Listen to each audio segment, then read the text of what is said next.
welcome back to Estella Travels. Today's video is going to be 10 must-dos or 10 things you need to know when you are planning on visiting Niagara Falls. We stayed in the Niagara Falls area, so I hope these 10 things really help you. Number one, and before we get with number one, we are like in our room. In the background is Niagara Falls, so you can see it. It's really beautiful. So number one, driving over the border. That was something that cost us a lot of anxiety, I think, planning, because we didn't know exactly what it consisted of. We had never drove over a border before, but it was very easy. It was actually, they asked us a few questions, what we're coming for, how long we're gonna stay, where, that type of thing. It wasn't nothing too invasive, just kind of some basic questions, but definitely not that bad of a thing. And we had to pay $5.50. I think that was to America, not to Canada. It was a toll right before the border. Yeah, it was a toll before the border. Coming from the American side. But I feel like it was $4.50, but whatever. Yeah. So I felt like we need to get a little bit closer. It is getting dark out. I'm going to show you guys, I'm going to show the fireworks. So don't forget to like and subscribe if you want to see the fireworks. I am going to show the view. We found a way to film them that you can see. Yeah. So anyway, number one was the border. The border, not that bad. Just go, have your passport. They don't even ask you for your ID, so just have your passport and you should be good to go. Coming, we haven't did going yet. We'll let you know about going. Number two, a waterproof phone case. The falls are very misty, blowing. I don't know. One day it was windy, then one day it wasn't. So it just depends on the day you get. And it seems like to rain quite a bit here too.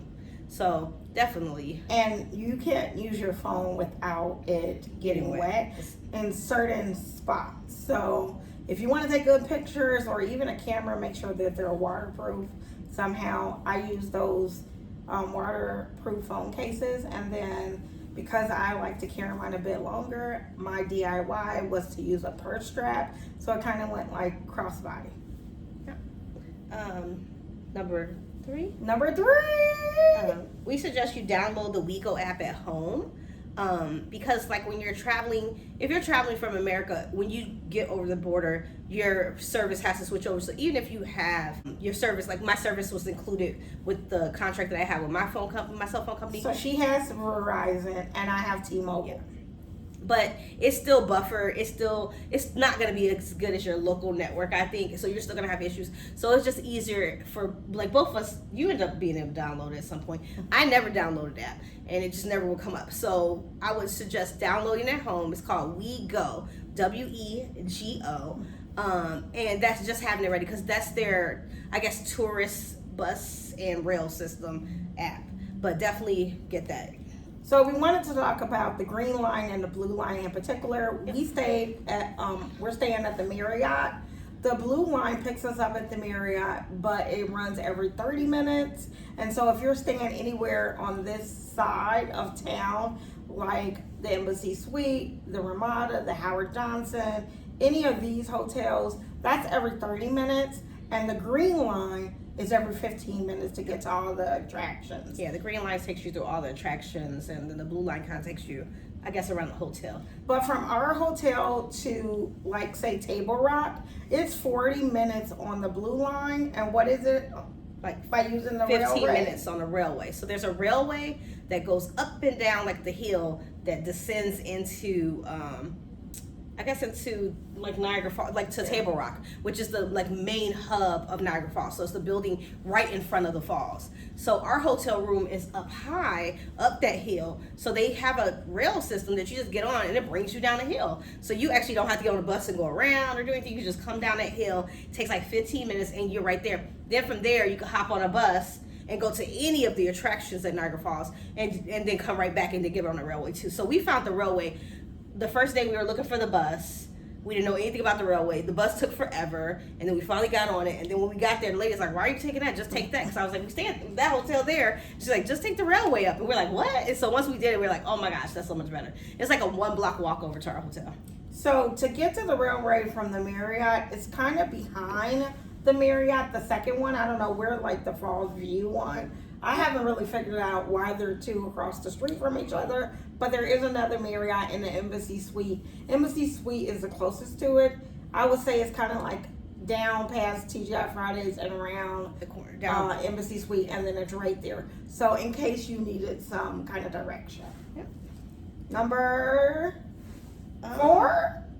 Number 4, bring reusable straws. So they definitely have a paper straw. So I don't really mind the paper straws. They don't bother me that much. Them. But still have straws. They break and melt into the drink. And if you're a Disney lover, you understand. Like, I didn't know I was going to have to come here and deal with that. I hate it. I mean, Niagara Falls is run by the Niagara Park District. So most park districts are very eco-friendly, and they're going to be, so just to keep that in mind, they're very conservative. Niagara Falls is a water plant, a power plant. It's all about conserving and renewable energy and things like that. So definitely, yeah, they're not going to have, no straws. Bring reusable straw. I mean, like I said, it didn't bother me too much. Okay, are we at number 5? Clifton Hill. Clifton Hill is like the tourist section of Niagara Falls. But we want you to know Clifton Hill is a hill. It's a street with a lot of stuff on it, but a hill. And you are going like this, walk like a straight up a freaking hill. We saw people pushing carts, strollers, wagons, wheelchairs. Like up the hill. Like, someone with some high heels. I don't know how they did it. I don't know how she did it. I would have broken my I don't know how they did it. Like, literally, it's so bad that if you have like knee problems, any kind of like I don't even have a knee problem, but when we got down off the hill, my knee was hurting. Like, cause you're like, even going down, you're trying to, keep yourself from going down. So you're like using all your muscles in your leg. And so like that messed us up. We were tired. We were so ready. We was like done. Like we canceled our restoration. Make sure you know that it is a hill. Yeah. But I do want you to know everything that's over there is for kids. Well, not kids. People who like young adults. It's like more like a lot of entertainment. They like have the wax museum, haunted houses, the Ferris wheel, over roller coaster. There's a lot going on. Yeah, like the energy of scary stuff. Yeah. So I feel like that's the reason why they have it. It's like a really touristy. It's their tourist street, and I feel like if you have young people or teenagers or kids, your kids are want to go on there. And I'm pretty sure there's like nightclubs or stuff. So if you're a young adult, you want to party. It's just not our scene. Yeah. So if you are maybe a little older or you are looking for more of the nature side, which is what we were doing. Actually, we had a dinner over there at, where was that? Kelsey's. At Kelsey's. The food was actually good once you got there. Good, It was really good. But if I knew it was over there, I would not. This is not even a number of ours, but it's a must do. Go to Table Rock. Table Rock House Restaurant. It's affordable. And it's so good. And it's the best view. Yeah. So, like, if we would have knew the area before, we wouldn't have went to Kelsey's. Yeah. Even with the food being great. But Kelsey's was good. And I feel like we worked hard for that chicken. So maybe that's why it was so much And we worked it off. Yeah. I don't feel like the chicken, really counted. Okay, we are at number 6. This trip might be hard for people who could be claustrophobic or that you don't like tunnels. So a lot of the activities you have to go through, like you're thinking about everything you're doing like to see a waterfall so you have to kind of go through tunnels. Like tomorrow we're going behind the falls, so basically we're walking through a man-made tunnel to go to a little entrance. So it's going to be very, very small places. So if you're claustrophobic and you just don't like to be in small places, it might not be the best trip for you. You might have some issues with it, but definitely Whitewater Walk was one of those. You would think not, because you think it's a walking trail, but to get to that walking trail, you got to go through a tunnel. You gotta go down an elevator, and then it's like through this little man-made tunnel, and some of the tunnels have like water dripping, so you're like, oh my god, is there water coming in? Like, I don't know, I had an issue with it. Even the big tunnel, I was looking at the cracks in the ceiling. I didn't have no issue. I don't know. It was worth it. The power station was worth it.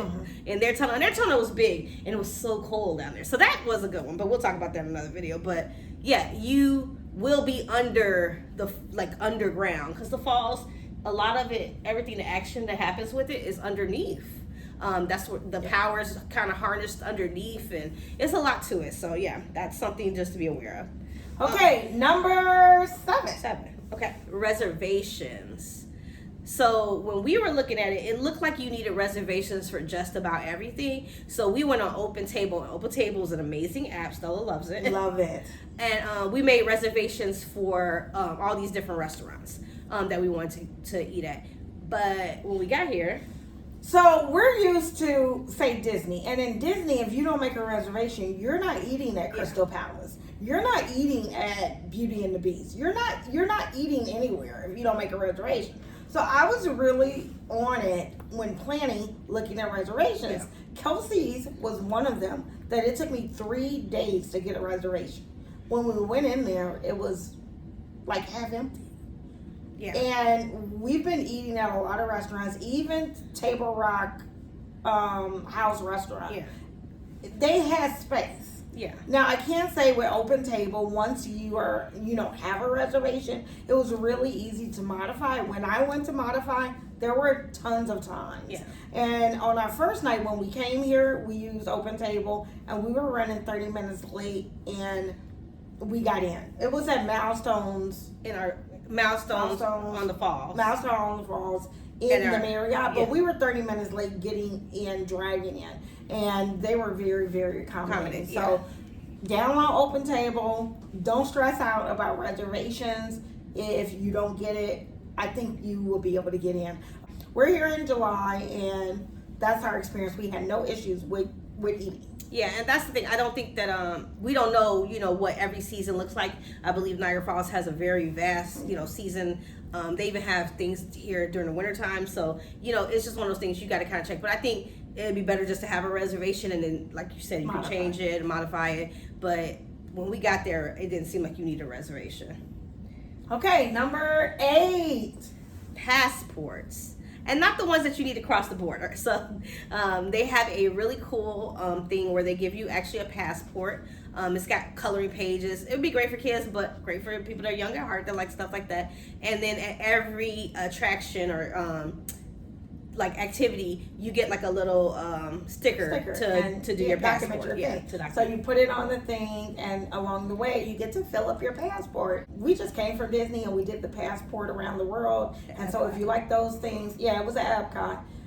So I'm excited to go back home and do it here, even though we're not gonna. You have to ask the ambassadors for them. Yeah. They don't just give it out to you at any of the attractions. Yeah. We haven't had anyone say, hey, you want a passport? Or are you doing a passport? So you have to say, can I get a passport? Yeah. So we actually did the floral showcase and we missed it. So we're going to hope to see if we can get at like the visitor area or whatever. So you definitely got to be on it if you want to get all the things. But it seems like a fun little thing to do. Kind of keep track and have some memories.